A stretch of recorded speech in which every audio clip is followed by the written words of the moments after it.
তো চলো এখন আমরা ঢুকছি জগন্নাথ মন্দিরের ভিতরে। এখানে আমরা অনেক কষ্টে ফোনটা নিয়ে ঢুকছি, কারণ নইলে ফোন জমা নিয়েই উঠছিল, বাট আমরা অনেক রিকোয়েস্ট করে ফোনটা পেয়েছি। তো চলো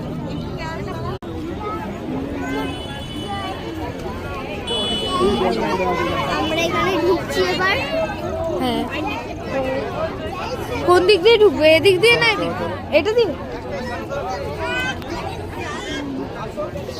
আমার খালি পায়ে এত লাগছে।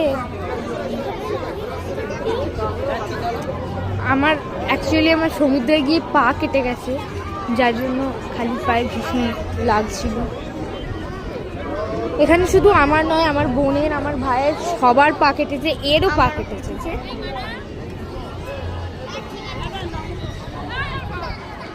তো চলো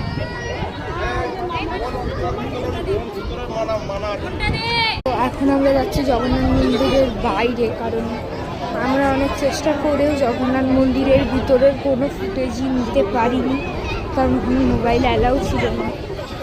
তো বাইরে থেকে যতটা সম্ভব ততটা। আমরা অনেক চেষ্টা করেছিলাম ফুটেজটা নেওয়ার, বাট নিতে পারিনি।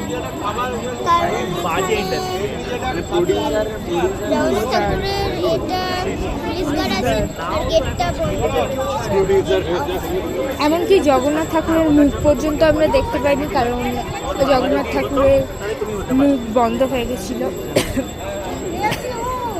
তো সেই জন্য বাইরে থেকে যতটা সম্ভব আমরা দেখেছি, করেছি। আর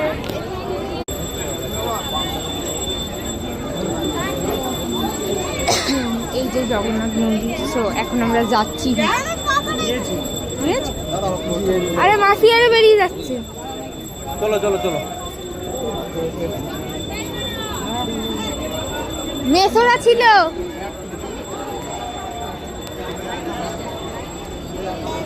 দেখতে পাচ্ছ, এই দেখো এখানে মন্দিরটা কতটা বড়।